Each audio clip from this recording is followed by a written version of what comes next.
சூப்பரான பிசிமிலாபாத் பண்ணலாம். குக்கரில் நெய் கொஞ்சம் எண்ணெய் கொஞ்சம் போட்டு வெங்காயம் தக்காளி உப்பு போட்டு நல்லா வதக்கி விட்டுக்கோங்க. இது கூடவே உங்கள் விருப்பப்பட்ட காய்கறி எல்லாமே போட்டுக்கோங்க. 1/4 ஸ்பூன் மஞ்சள் பொடி, 1/4 ஸ்பூன் பெருங்காய பொடி போட்டு சாம்பார் பொடிக்கு ட்ரை ரோஸ்ட் பண்ணி வச்சுருக்கேன். 1 ஸ்பூன் கடலைப்பருப்பு, 1 ஸ்பூன் கொத்தமல்லி, 1/4 ஸ்பூன் வெந்தயம், தேவையான அளவுக்கு வரமிளகாய் இதெல்லாமே ட்ரை ரோஸ்ட் பண்ணி பவுடராக்கி போட்டுக்கோங்க. இதுதான் பிசிமிலாபாத்துக்கு டேஸ்ட் கொடுக்கும். இது கூடவே வீட்டில் அரைச்ச குழம்பு மிளகா பொடி 2 ஸ்பூன் போட்டுக்கோங்க. இதெல்லாம் போட்டு நல்லா கிண்டி விட்டுக்கோங்க. நல்லா வதங்கினதுக்கப்புறம் அரிசிக்கும் பருப்புக்கும் சேர்த்து தண்ணி ஊற்றி தண்ணி நல்லா கொதிச்சதுக்கப்புறம் அரிசி பருப்பு ஊற வச்சு எடுத்து வச்சுக்கோங்க. அதை போட்டு நல்லா கிண்டி விட்டுக்கோங்க.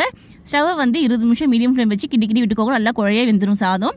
இது கூடவே கொஞ்சமாக புளி கரைசல் ஊற்றுனீங்கன்னா நல்லா கிண்டி விட்டுட்டு ஒரு 10 நிமிஷம் அப்படியே விட்டிங்கன்னா புளிக்கரைசலோட பச்சை வாசனை எல்லாமே போயிடும். போனதுக்கப்புறம் தாளிப்பு போட்டுக்கோங்க.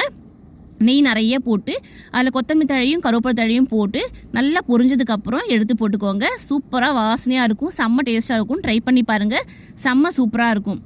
தேங்க்யூ.